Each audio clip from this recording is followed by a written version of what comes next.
안녕하세요, 여러분. 오늘은 정말 가슴 뭉클하면서도 통쾌한 이야기를 들려드리려고 합니다. 한 여인의 20년 인생 역전 스토리인데요. 끝까지 보시면 정말 큰 감동과 교훈을 얻으실 수 있을 거예요. 이 영상이 도움이 되셨다면 구독과 좋아요, 그리고 알림 설정까지 꼭 부탁드립니다. 여러분의 작은 클릭 하나하나가 더 좋은 콘텐츠를 만드는 큰 힘이 됩니다. 그럼 지금부터 인수기의 이야기 시작하겠습니다. 굴욕 29살 인수기의 삶이 무너지다. 인수기는 29살에 모든 것을 잃었습니다. 결혼한 지 겨우 5년 사랑하는 남편과 평범하지만 행복한 삶을 살고 있었죠. 7살 아들 준호와 5살 딸 수진이를 키우며 소박한 행복을 누리던 그때였습니다. 어느 비오는 밤, 한 통의 전화가 울렸습니다. 부인이십니까? 교통사고가 났습니다. 빨리 병원으로 오세요. 병원으로 달려갔지만 남편은 이미 차가운 주검이 되어 있었습니다. 빗길에 미끄러진 대형 트럭이 남편의 차를 덮쳤고 그 자리에서 즉사했다고 했습니다. 장례식장은 초라했습니다. 몇 안 되는 친척들과 회사 동료들만이 찾아왔죠. 인숙이는 두 아이의 손을 꼭 잡고 눈물도 제대로 흘리지 못했습니다. 앞으로 어떻게 살아야 할지 막막함만이 가슴을 짓눌렀습니다. 장례를 치르고 나니 통장에 남은 돈은 고작 800만 원. 대출금과 병원비를 제하고 나면 남는 게 없었습니다. 시장 골목에서 만난 영희 장례를 치르고 한 달 후 인숙이는 아이들 손을 잡고 재래시장에 갔습니다. 최대한 싸게 장을 봐야 했으니까요. 엄마, 나 사과 먹고 싶어. 수진이가 과일 가게 앞에서 발을 동동 굴렀습니다. 수진아, 다음에 사줄게. 엄마가 다음 달에 꼭 사줄게. 인숙이는 아이의 손을 잡아 끌었습니다. 사과 한 알도 사줄 수 없는 자신이 한없이 초라했습니다. 그때였습니다. 어머, 저기 인숙이 아니야? 뒤에서 들려오는 익숙한 목소리. 돌아보니 고등학교 동창 영희였습니다. 영희는 명품 가방을 들고 말끔한 옷차림으로 다가왔습니다. 그녀의 옆에는 비싼 티셔츠를 입은 아들이 서 있었죠. 인수가, 오랜만이네. 근데 뭐해? 시장에서? 영희의 눈빛이 인숙이의 낡은 옷과 두 아이를 훑었습니다.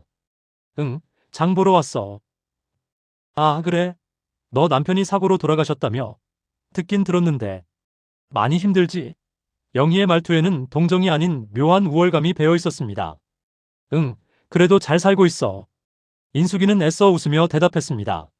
그래? 근데 보니까 많이 힘들어 보이는데? 애들도 옷이 좀 미안. 내가 오지랖이 넓지. 근데 인수가 혹시 돈 필요하면 연락해. 우리 남편이 사업 좀 하거든. 조금은 도와줄 수 있을 것 같아. 영희는 명함을 꺼내 인숙이에게 건넸습니다. 하지만 인숙이는 그 명함을 받지 않았습니다.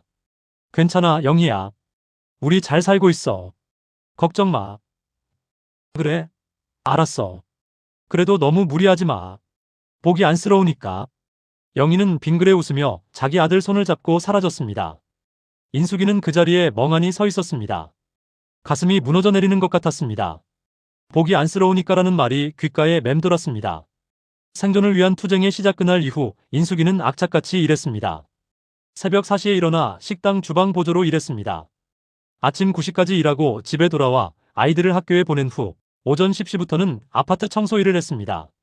오후 2시부터는 마트 계산대에서 일했고 저녁 7시가 되면 학원 청소를 했습니다. 하루에 4군데를 돌며 일했습니다. 몸은 천근만근이었지만 멈출 수 없었습니다. 아이들을 먹여 살려야 했으니까요. 밤 11시 녹초가 되어 집에 돌아오면 아이들은 이미 잠들어 있었습니다. 엄마 미안해. 엄마가 더 열심히 할게. 인숙이는 잠든 아이들의 머리를 쓰다듬으며 눈물을 훔쳤습니다. 준호는 초등학교 3학년, 수진이는 1학년이 되었습니다. 어느 날 수진이가 말했습니다. 엄마, 다음 주에 학예회가 있는데 예쁜 원피스 입고 싶어. 친구들은 다 예쁜 옷 입고 온대. 인숙이의 가슴이 찢어졌습니다. 그동안 아이에게 새 옷 한 번 사주지 못했습니다. 알았어, 수진아. 엄마가 이번 주말에 꼭 사줄게. 인숙이는 한 달 동안 모아둔 돈을 들고 백화점으로 향했습니다. 할인 매장에서라도 괜찮은 옷을 찾아보려고요. 백화점 아동복 매장을 둘러보던 인숙이는 깜짝 놀랐습니다. 가장 싼 원피스도 15만 원이었습니다. 너무 비싸. 인숙이는 가격표를 보며 망설였습니다. 그때 뒤에서 또다시 그 목소리가 들렸습니다. 어머, 인숙이잖아. 돌아보니 영희였습니다. 이번에는 더 화려한 옷차림이었고 손에는 명품 쇼핑백이 가득했습니다. 영희야, 인수가 여기서 뭐해? 설마 쇼핑하려고? 여기 비싼데? 영희의 눈빛이 인숙이의 초라한 옷차림을 훑었습니다. 응, 딸 원피스 좀 사주려고. 아, 그래? 근데 인수가, 솔직히 말해서 여기는 내가 쇼핑할 만한 곳은 아닌 것 같은데. 동대문 시장 가면 싸게 살 수 있잖아. 영희의 말에 주변 사람들이 힐끗힐끗 쳐다보기 시작했습니다. 괜찮아, 영희야. 나도 여기서 살 수 있어. 인숙이는 목소리를 낮추며 대답했습니다. 뭐? 인수가. 있지, 나쁜 말로 하는 거 아니야. 근데 너 지금 무슨 일해? 식당 주방에서 설거지한다며? 그 돈으로 여기서 쇼핑한다고? 에휴, 분수를 알아야지. 영희의 목소리가 점점 커졌습니다. 주변 사람들의 시선이 모두 인숙이에게 쏠렸습니다. 영희야, 그만하자. 뭘 그만해? 내가 잘못된 말했어? 인수가, 너 예전에는 잘났잖아. 공부도 잘하고 얼굴도 예뻤고. 근데 지금 봐. 완전 쪼들리잖아. 남편 잘못 만나서 인생 망친 거야. 내가 봐도 안쓰러워. 인숙이는 아무 말도 하지 못했습니다. 그저 고개를 떨구고 서 있을 뿐이었습니다. 참, 그리고 인수가. 동창회 있잖아. 너 요즘 안 나오더라. 계속 그렇게 안 나올 거야? 뭐, 나오기 창피하긴 하겠다. 동창들이 다 잘 사는데 너만 그러니까. 그냥 나오지 마. 동창회 수준 떨어져. 영희는 비웃듯 웃으며 자리를 떠났습니다. 인숙이는 그 자리에 멍하니 서 있었습니다. 눈물이 주르륵 흘러내렸지만 닦을 힘도 없었습니다. 결국 인숙이는 그날 아무것도 사지 못하고 백화점을 나왔습니다. 연락을 끊다 백화점에서의 굴욕 이후 인숙이는 결심했습니다. 더 이상 동창들을 만나지 말자. 그들의 세계와 나의 세계는 다르다. 인숙이는 핸드폰 연락처에서 동창들의 번호를 하나씩 지워나갔습니다. 동창회 단체 채팅방도 나갔습니다. 어차피 나는 그들과 다른 세상 사람이야. 인숙이는 자신에게 말했습니다. 상처받지 않기 위해서는 스스로를 단절시키는 수밖에 없었습니다. 아들의 다짐 그날 밤, 준호는 엄마가 우는 소리를 들었습니다. 초등학교 3학년 아이가 듣기에도 엄마의 흐느낌은 너무나 슬펐습니다. 준호는 조용히 방문을 열고 밖을 내다보았습니다. 엄마는 거실 소파에 앉아 두 손으로 얼굴을 가리고 울고 있었습니다. 엄마 왜 우시는 거지? 준호는 가슴이 먹먹했습니다. 그리고 그날 밤, 준호는 일기장에 이렇게 썼습니다. 엄마, 제가 꼭 크게 성공해서 엄마를 행복하게 해드릴게요. 엄마가 더 이상 울지 않게 해드릴게요. 약속할게요. 어린아이의 다짐이었지만 그 다짐은 진심이었습니다. 5년 후, 세 번째 구룡-병원에서 시간은 흘러 5년이 지났습니다. 준호는 중학교 2학년, 수진이는 초등학교 6학년이 되었습니다. 인숙이는 여전히 내 군대를 돌아다니며 일했습니다. 어느 날, 인숙이는 허리에 심한 통증을 느꼈습니다. 참고 또 참았지만 결국 견딜 수 없어 병원에 갔습니다. 허리 디스크가 심하게 진행됐습니다. 당장 수술을 받으셔야 해요. 의사의 말에 인숙이는 고개를 저었습니다. 수술은 못 받아요. 돈이 없어요. 하지만 이 상태로 계속 일하시면 평생 걷지 못하실 수도 있습니다. 괜찮아요. 진통제만 처방해 주세요. 인숙이는 병원을 나왔습니다. 수술비 1,000만 원은 그녀에게 있을 수 없는 돈이었습니다. 병원 로비를 걸어 나오는데 또다시 그 목소리가 들렸습니다. 어머, 인숙이네.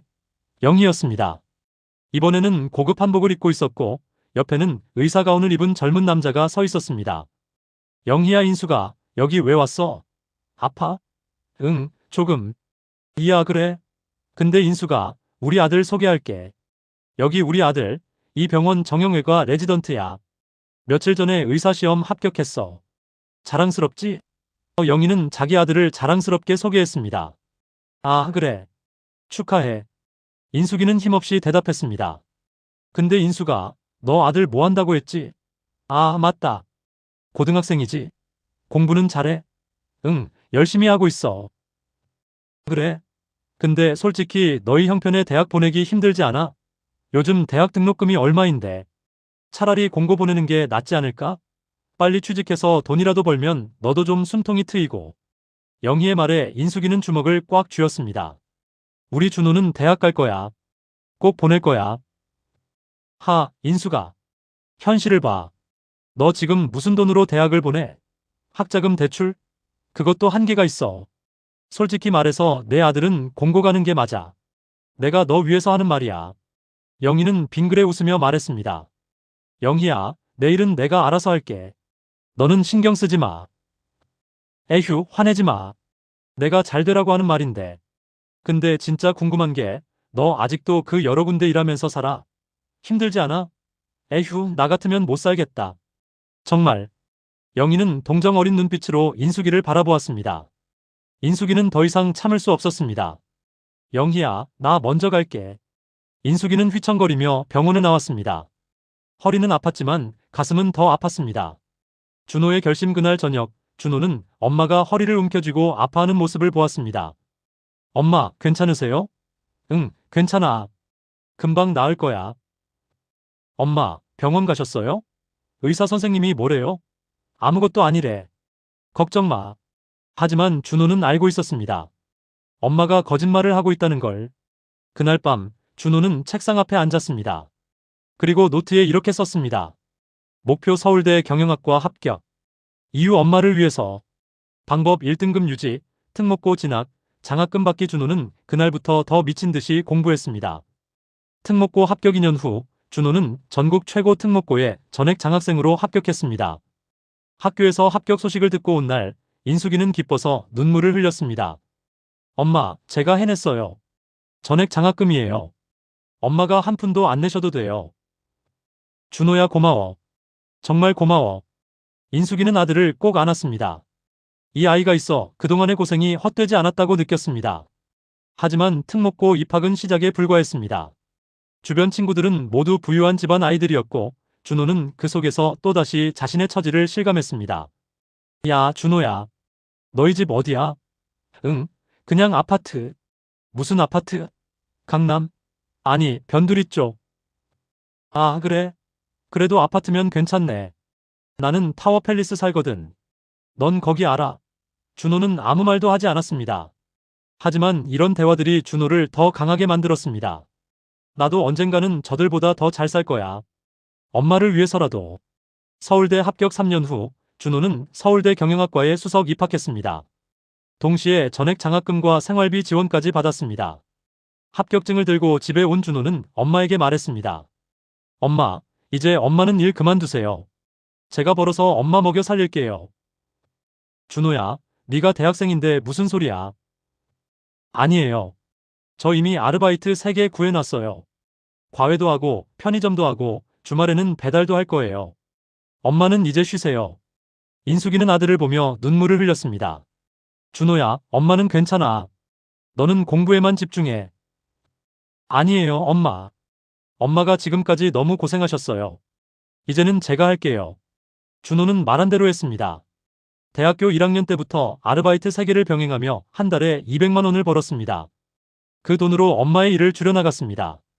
창업의 시작 대학교 2학년 때 준호는 창업 동아리에 가입했습니다. 그곳에서 컴퓨터공학과 친구 민수를 만났습니다. 준호야, 너 사업 아이디어 있어? 응, 조금. 뭔데? 소상공인들을 위한 간편 주문 플랫폼. 배달앱들은 수수료가 너무 비싸잖아. 그래서 소상공인들이 직접 운영할 수 있는 저렴한 플랫폼을 만들면 어떨까? 민수의 눈이 반짝였습니다. 오, 괜찮은데? 우리 한번 해볼까? 두 사람은 그날부터 밤낮 없이 플랫폼을 개발했습니다. 준호는 사업 모델을 만들고 민수는 코딩을 했습니다. 6개월 후 그들의 플랫폼 동네 가게가 출시되었습니다. 처음에는 반응이 없었습니다. 하지만 준호는 포기하지 않고 직접 소상공인들을 찾아다니며 설득했습니다. 사장님, 저희 플랫폼은 수수료가 배달앱의 절반입니다. 한번 써보시면 만족하실 거예요. 준호의 진심이 통했습니다. 1명, 2명 가입자가 늘어나기 시작했고 1년 후에는 서울 전역 5,000개 가게가 가입했습니다. 투자유치대학교 4학년 때 준호는 벤처캐피탈로부터 50억 원의 투자를 받았습니다. 투자 계약서에 사인하던 날 준호는 떨리는 손으로 엄마에게 전화했습니다. 엄마, 저 투자 받았어요. 50억. 뭐? 50억? 네, 엄마. 이제 우리 잘 살 수 있어요. 엄마, 이제 정말 일 그만두세요. 인숙이는 전화기를 들고 주저앉아 울었습니다. 준호야, 고마워. 정말 고마워. 사업 확장 투자를 받은 후 준호는 사업을 빠르게 확장했습니다. 동네 가게는 전국으로 퍼져나갔고 3년 후에는 전국 5만 개 가게가 가입했습니다. 그리고 준호는 새로운 사업을 시작했습니다. 바로 프랜차이즈 레스토랑 체인이었습니다. 엄마, 저 레스토랑 사업 시작할 거예요. 레스토랑? 왜? 엄마가 평생 식당에서 일하셨잖아요. 저도 식당 사업을 하고 싶어요. 그런데 제대로 된 식당이요. 준호는 고급 한식 레스토랑 체인 한마당을 시작했습니다. 첫 매장은 대성공이었고 1년 만에 전국 10개 매장으로 확장되었습니다. 호텔 인수 5년 후 준호는 지역 최고급 호텔 그랜드 호텔을 인수했습니다. 인수 계약서에 사인하던 날 준호는 엄마에게 말했습니다. 엄마, 제가 호텔을 샀어요. 호텔? 네, 그랜드 호텔이요. 우리 지역에서 제일 큰 호텔이요. 준호야, 그게 무슨 소리야?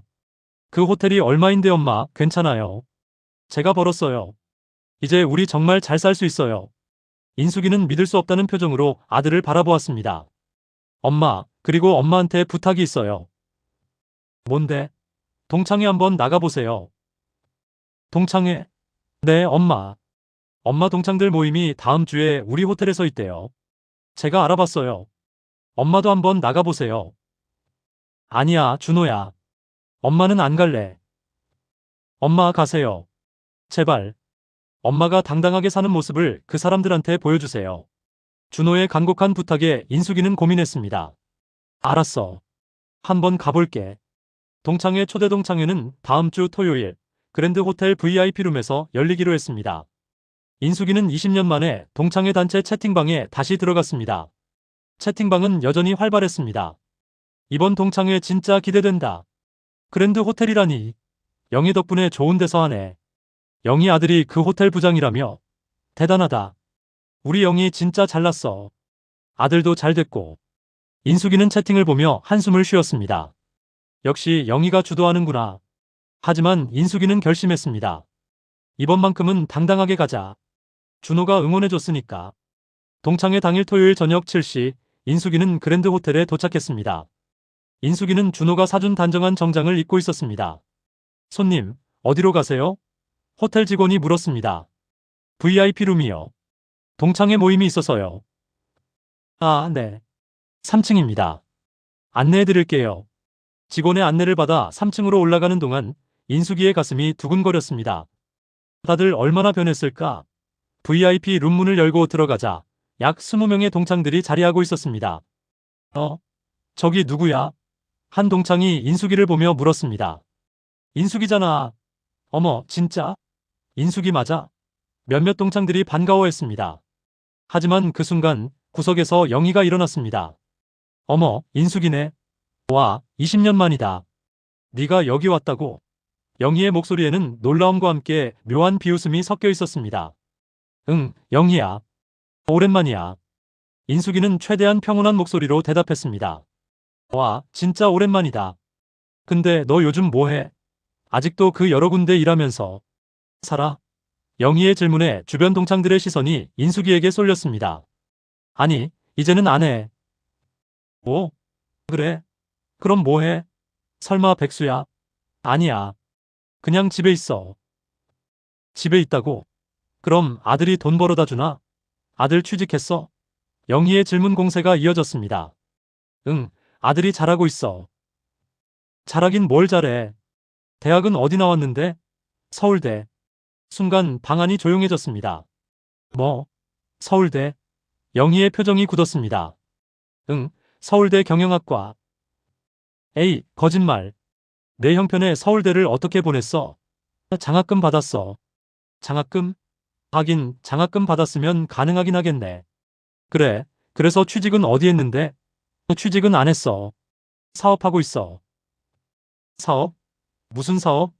그냥 IT 관련 사업이랑 레스토랑이랑. 레스토랑? 무슨 레스토랑? 한마당이라고 혹시 들어봤어? 순간 몇몇 동창들이 눈을 크게 떴습니다. 한마당? 그 유명한 한식 레스토랑? 응. 설마 내 아들이 그 한마당 사장이야? 응. 방 안이 웅성거렸습니다. 영희의 얼굴이 빨개졌습니다. 거짓말하지 마. 그럴 리가 없어. 그 순간 방문이 벌컥 열리며 한 남자가 들어왔습니다. 어머니, 식사 준비 다 됐어요. 들어오세요. 영희의 아들 호텔 부장이었습니다. 영희의 공격 영희의 아들이 들어오자 영희는 다시 기세를 되찾았습니다. 여러분, 우리 아들이에요. 이 호텔 부장으로 일하고 있어요. 동창들이 박수를 쳤습니다. 와, 영희야. 아들 정말 잘 됐다. 이 호텔 부장이면 연봉이 얼마야? 대단하네, 정말. 영희는 우쭐해하며 말했습니다. 그렇죠? 우리 아들 자랑스럽죠? 이 호텔이 우리 지역 최고급 호텔이거든요. 그리고 영희는 인숙이를 쳐다보며 말했습니다. 인숙아, 네 아들도 잘 된다며? 한마당 레스토랑 사장이라고? 근데 솔직히 그거 프랜차이즈잖아. 호텔 부장이랑은 격이 다르지. 인숙이는 아무 말도 하지 않았습니다. 영희는 계속 말을 이어갔습니다. 그리고 인수가 솔직히 말해서 너 같은 애가 여기 오는 거 보니까 동창의 질이 떨어지는 것 같아. 안 그래, 여러분? 몇몇 동창들이 영희의 눈치를 보며 고개를 끄덕였습니다. 영희 아들이 잘 나가니까 그에게 잘 보이려는 동창들이 영희 편을 든 것입니다. 맞아, 영희 말이 맞아. 인숙이, 너 요즘 뭐 하면서 사는 거야? 그래, 솔직히 내가 여기 올 처지는 아니잖아. 인숙이는 주먹을 꽉 쥐었습니다. 참자. 조금만 참자. 하지만 영희는 멈추지 않았습니다. 인수가 있잖아. 우리 동창회는 일정 수준 이상 되는 사람들만 오는 거야. 너같이 질 떨어지는 사람이 오면 곤란해. 그냥 나가줄래? 순간 한 남자 동창 영수가 나섰습니다. 야, 영희야. 그만해. 인숙이도 우리 동창이잖아. 뭐? 영수야, 너는 왜 제 편을 들어? 사실을 말하는 건데. 사실이 아니라 모욕이잖아. 그만해. 영수의 말에 영희는 더욱 화가 났습니다. 뭐? 모욕? 에이, 진짜. 그럼 내가 확실하게 보여줄게. 영희는 자기 아들에게 전화를 걸었습니다. 아들, 여기 좀 와봐. 급해. 몇 분 후 영희의 아들이 다시 방에 들어왔습니다. 어머니, 왜요? 아들아, 저기 저 여자 봐. 저 여자 질 떨어지는 사람이니까 내보내. 네? 어머니, 무슨 소리예요? 아들아, 어머니 말 들어. 저 여자 내보내라고. 영희의 아들은 난처한 표정으로 인숙이를 바라보았습니다. 충격의 등장. 영희의 아들은 어쩔 수 없이 종업원을 불렀습니다. 저기 미안하지만 저분 좀. 종업원이 인숙이에게 다가왔습니다. 손님, 죄송하지만 나가주셔야 할 것 같습니다. 인숙이는 고개를 숙였습니다. 역시 안 올 걸 그랬나. 하지만 그 순간 방문이 쾅 하고 열렸습니다. 전부 그 손 놓지 못해. 한 남자의 고함이 방 안을 가득 채웠습니다. 모두가 놀라 돌아보았습니다. 문 앞에는 정장을 입은 젊은 남자가 서 있었습니다. 사장님? 영희의 아들이 놀라며 소리쳤습니다. 네가 지금 뭐 하는 거야? 젊은 남자는 종업원에게 다가가 그의 뺨을 때렸습니다. 탁! 어떻게 감히 우리 어머니한테 손을 대? 방 안이 술렁거렸습니다. 어머니? 영희의 아들이 얼어붙었습니다. 젊은 남자는 인숙이에게 다가가 그녀의 손을 잡았습니다. 어머니, 괜찮으세요? 준호야. 인숙이의 눈에서 눈물이 흘러내렸습니다. 어머니, 제가 늦었어요. 죄송해요. 준호는 어머니를 안았습니다. 그리고 영희와 동창들을 향해 돌아섰습니다. 여러분, 제 소개를 할게요. 저는 이준호입니다. 이 그랜드 호텔의 사장이자 한마당 레스토랑 체인 대표이고 동네 가게 플랫폼 CEO입니다. 그리고 저분은 제 어머니 이인숙입니다. 방 안이 조용해졌습니다. 영희의 얼굴이 하얗게 질렸습니다. 사장님? 영희의 아들이 떨리는 목소리로 물었습니다. 김 부장. 네, 사장님. 너 오늘부로 해고야. 네. 사장님. 제가 뭘 잘못했는지 설명 좀. 설명? 필요 없어. 손님을, 그것도 내 어머니를 내쫓으려 했잖아. 그것도 모자라 종업원을 시켜서. 이런 사람이 우리 호텔 부장 자격이 있나? 사장님, 제발 한 번만 용서해 주세요. 제가 잘못했습니다. 영희의 아들은 무릎을 꿇었습니다. 하지만 준호는 단호했습니다. 안 돼. 당장 짐 싸서 나가. 그리고 준호는 영희를 향해 돌아섰습니다. 영희 씨. 네. 저희 어머니한테 사과하세요. 죄송합니다. 영희는 떨리는 목소리로 말했습니다. 제대로 사과하세요. 무릎 꿇고. 영희는 무릎을 꿇고 인숙이 앞에 엎드렸습니다. 인수가 아니, 인숙 씨. 정말 죄송합니다. 제가 그동안 너무 못되게 굴었어요. 용서해 주세요. 인숙이는 영희를 내려다보며 조용히 말했습니다. 영희야, 일어나. 네. 일어나라고. 영희가 일어나자 인숙이는 그녀의 눈을 똑바로 쳐다보며 말했습니다. 영희야, 나는 너를 용서할게. 하지만 한 가지만 기억해. 사람을 무시하지 마. 지금 가난하다고 해서, 지금 힘들다고 해서 그 사람이 영원히 그런 건 아니야. 사람은 변해. 그리고 인생은 돌고 도는 거야. 인숙이의 말에 방안이 숙연해졌습니다. 그리고 여러분, 인숙이는 다른 동창들을 향해 말했습니다. 저를 무시했던 분들, 저도 다 기억해요. 하지만 저는 여러분을 원망하지 않아요. 그저 이 자리에서 한 가지만 말하고 싶어요. 사람은 겉모습으로 판단하는 게 아니에요. 그 사람의 진심과 노력을 봐야 해요. 동창들은 고개를 숙였습니다. 동창회가 끝난 후 준호는 어머니와 함께 호텔을 걸어 나왔습니다. 어머니, 오늘 제가 너무 오버한 거 아니에요? 아니야, 준호야. 고마워. 어머니, 사실 제가 오늘 어머니를 동창회에 보낸 건 다 이유가 있었어요. 무슨 이유? 어머니가 그동안 너무 많이 참으셨잖아요. 저는 어머니가 당당하게 사시는 모습을 보고 싶었어요. 그래서 오늘 이 자리를 만든 거예요. 준호야. 어머니, 이제는 어머니가 고개 들고 사세요. 어머니는 자랑스러운 분이에요. 어머니가 없었으면 오늘의 제가 없었어요. 인숙이는 아들을 꼭 안았습니다. 고마워, 준호야. 정말 고마워. 그날 밤 인숙이는 일기장을 꺼내 이렇게 썼습니다. 오늘 나는 20년 만에 고개를 들었다. 그동안 참았던 것들이 억울하지 않다. 왜냐하면 그 시간들이 있었기에 오늘의 준호가 있고 오늘의 내가 있기 때문이다. 인생은 돌고 도는 것이다. 절대 포기하지 말자. 그리고 절대 사람을 무시하지 말자. 이 이야기는 우리에게 큰 교훈을 줍니다. 첫째, 사람은 겉모습으로 판단하는 게 아닙니다. 지금 가난하다고, 지금 힘들다고 해서 그 사람을 무시해서는 안 됩니다. 둘째, 인생은 돌고 도는 것입니다. 지금 잘 나간다고 해서 영원히 잘 나가는 게 아니고, 지금 힘들다고 해서 영원히 힘든 게 아닙니다. 셋째, 진정한 성공은 돈이 아니라 사람됨입니다. 인숙이는 가난했지만 아들을 올바르게 키웠고, 그 아들은 어머니의 고생을 기억하며 성공했습니다. 여러분, 오늘 이 이야기가 도움이 되셨나요? 그렇다면 구독과 좋아요, 그리고 알림 설정을 꼭 부탁드립니다. 여러분의 응원이 더 좋은 이야기를 만드는 힘이 됩니다. 다음 영상에서 또 만나요.